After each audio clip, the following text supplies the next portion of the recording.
Ah, yes, love, love. Not a minute goes by without hearing someone evoking its tremendous, often superficial power. No radio station goes more than a song without a love song coming on. If you listen to the modern pop songs, all but a very small fraction deals with love, or lust, or some variant of the two.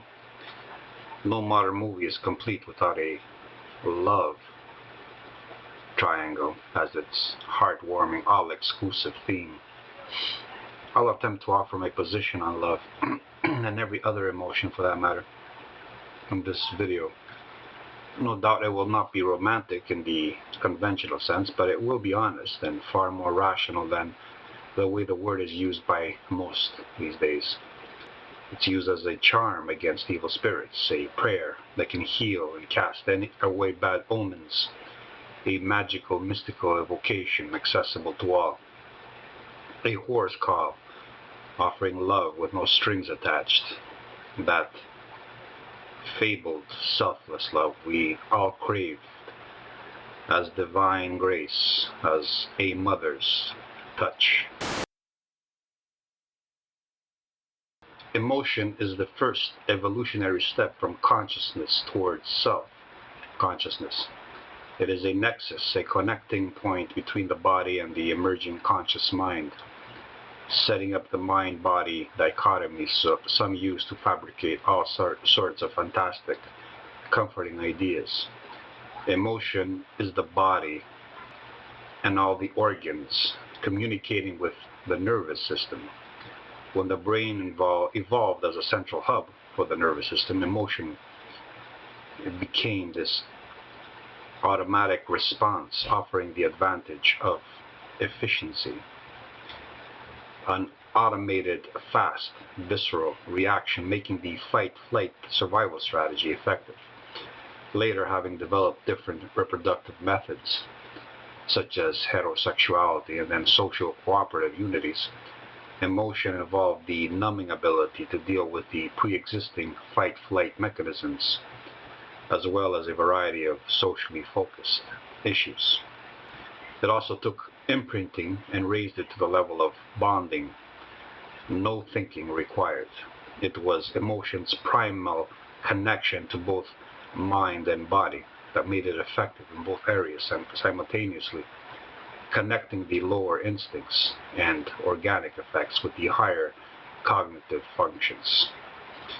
It was a way to make it possible for a female to deal with the approach and penetration of an alien, often bigger, male, and then this tolerance became a way of tolerating others, which offered the survival advantage of pooling, where predators became confused by the swirl of large numbers of prey.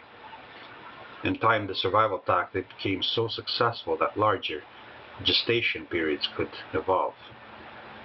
But a limit on how long gestation could last, a limit placed upon the female by her need to flee and to feed and to remain physically flexible, reduced how large the hip-to-waist ratio could go, and made gestation out of the womb important from an evolutionary standpoint.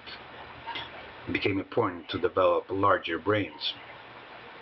This out of the uterus maturation period requirement we call weaning meant that infants could remain dependent on the mother for longer and longer periods of time, depending on the size of the brains. This, in turn, made tolerance, attachment, and the required risks and costs essential for brain sizes to increase, crucial for the next step in evolution. This also explains why females are so dependent and so focused on relationships and internal social harmony.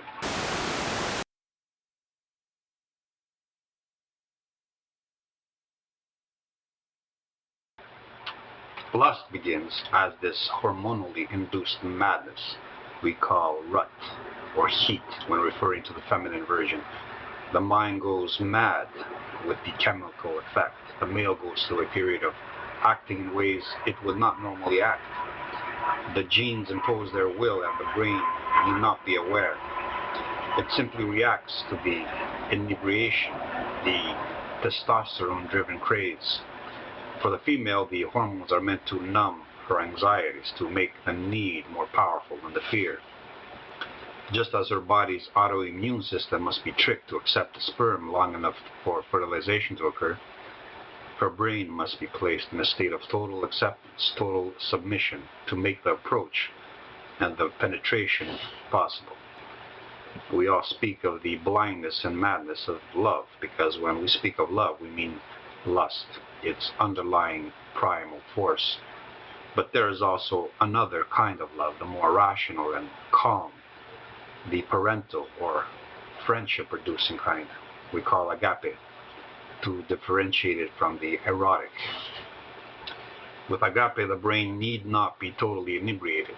It relies on focusing upon the other's sameness, the elements in the other which remind the mind of itself.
For a nihilist, love is God. It is a representation of the end, the all-encompassing singular absolute. Or in its secular variant, love is the highest ideal, the most profound idea. Egoless, selfless, this is the idealized human. An ant-like, bee-like automation, different only superficially from one another, but not actually. This is why for the nihilist, appearances are always false. They're always shallow. The unifying self, the common self, is deeper, according to them. Inside, underneath, invisible, beyond, outside the skull, something one can only feel. Feeling is more real than sensing. The emotion more tangible than the sensation, the sensually perceived. My position is that anxiety is the primary emotion, fear being the extreme sensation of anxiety. My position is based on this fact. Consciousness precedes self-consciousness. The senses evolve to sense otherness, to discriminate otherness. But they are facing outwards towards the other, and only later evolve the ability, through reflection, to perceive self as that which is other than the other, a form of negating the other. I am that which I am not. This is why primitive minds cannot recognize themselves in reflection.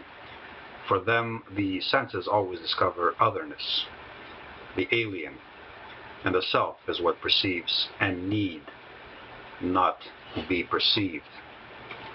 As consciousness evolves and becomes more sophisticated, the mind develops the ability to perceive self as an otherness through the other.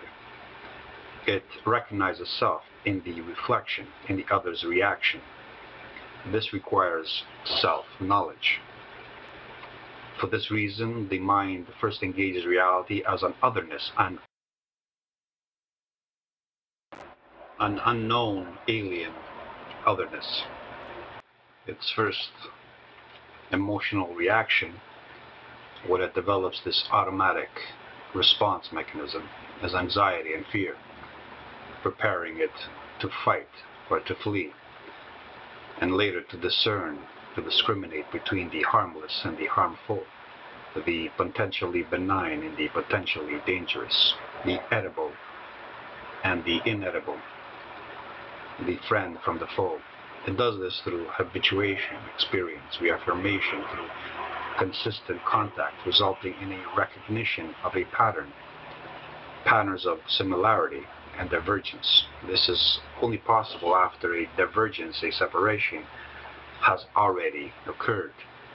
It is only when the organism has become self-organizing and self-contained within a membrane, a skin, a bone structure with a nervous system that it can then evaluate sameness and divergence in otherness. The organism begins to separate, distinguish itself, differentiate from otherness. It then re-engages otherness as a separating, self-organizing unity. The otherness is what threatens this self-organizing unity. To protect itself, it recognizes by perceiving patterns of similarity and divergence, interpreting each as an abstraction. Man, human beings, later place these patterns into categories of type, of behavior, of activity, of nature. By understanding the pattern, man makes of the alien other a lower, a less source of anxiety and fear. The otherness becomes predictable, comprehensible. Fear, being this first extreme reaction to otherness, must be dealt with if heterosexual cooperative strategies are to be made possible. Lust is the chemical method by which this primal first reaction is placated and redirected. Love is the later sophistication of this lust, so as to enable tolerance and association of otherness with self, making a social interaction possible and cooperatives possible.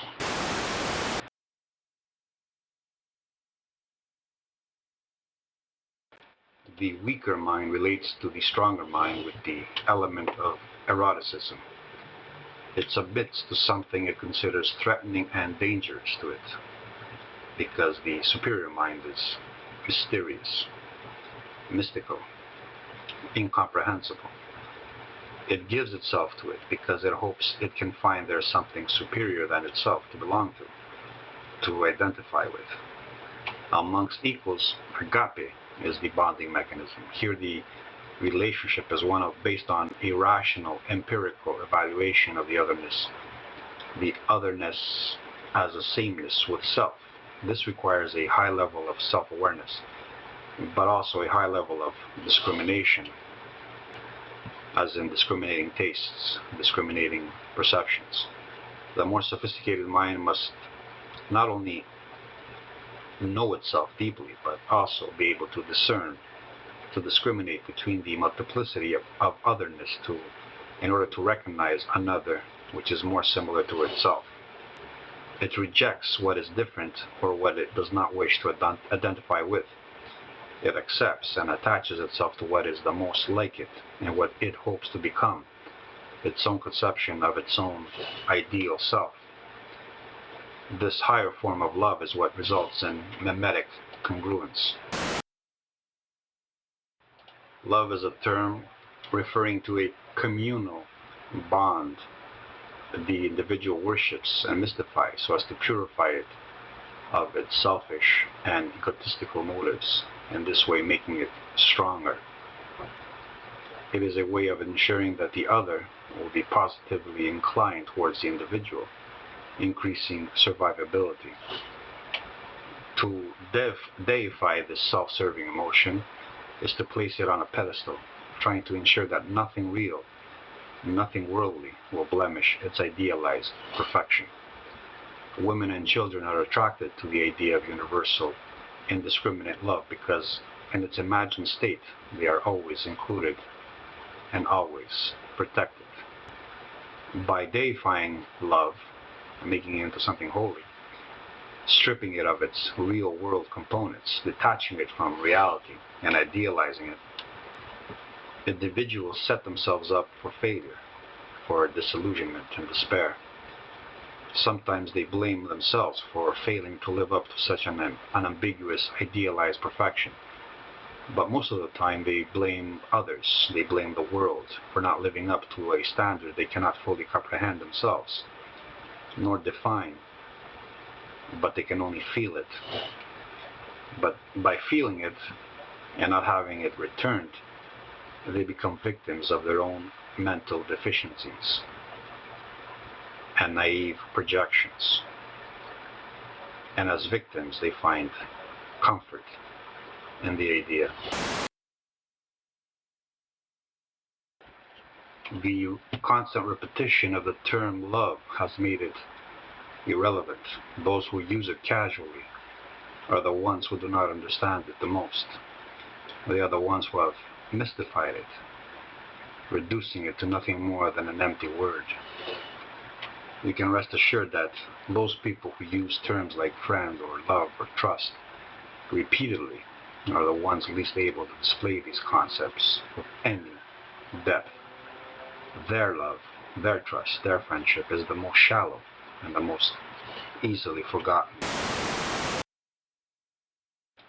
No emotion, whether it be love, hate, pride, envy, anger, is either good or bad, either destructive nor constructive. All emotions, when they become extreme, when they surrender to the irrational, when they free themselves from reason, are destructive and dangerous. An emotion is supposed to inspire and motivate. It is a way to make a reaction more effective by making it automatic.